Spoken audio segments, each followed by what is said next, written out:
ito midpoint, point F is midpoint. So, let's take a look example. Ito ay congruent dito. Yan SU. Ito daw ang median. 1/2 of 22. 11. Tama. Ang sagot natin. Last, the mid segment.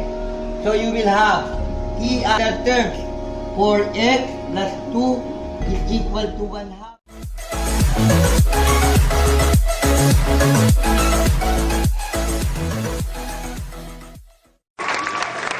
Welcome back to Sir Lervin channel.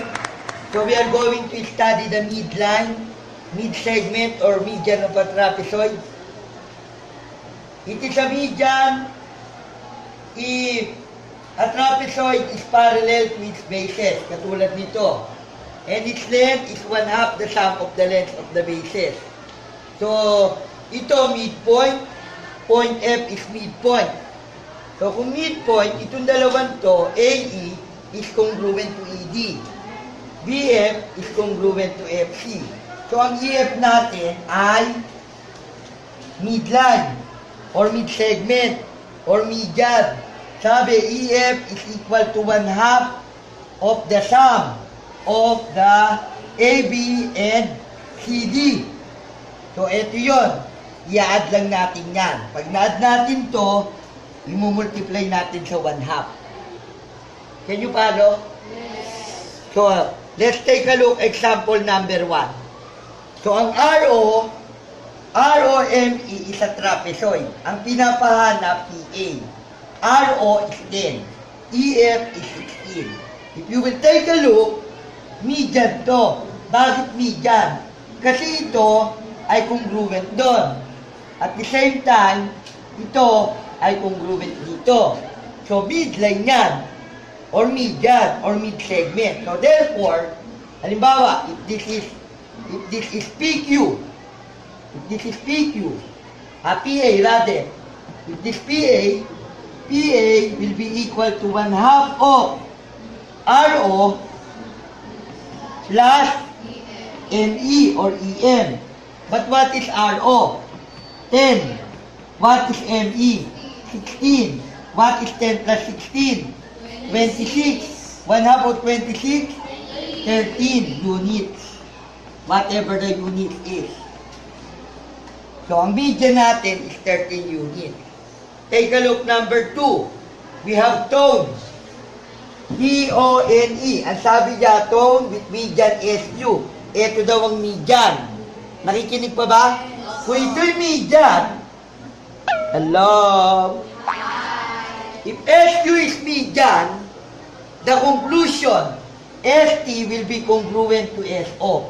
Eventually, because S is a midpoint. Similarly, NQ is congruent to what? To EQ, because Q is a midpoint. Definition of median. So, we are asked to find ON. So, therefore, SQ is equal to 1/2 of ON plus what? E. But what is SQ? SQ is 11. What is ON? We don't know. What is TE? 14. So, I will multiply both sides by 2. In order to get rid of the fraction, we will have 22 is equal to 1/2, is equal to ON plus 14. I will subtract 14.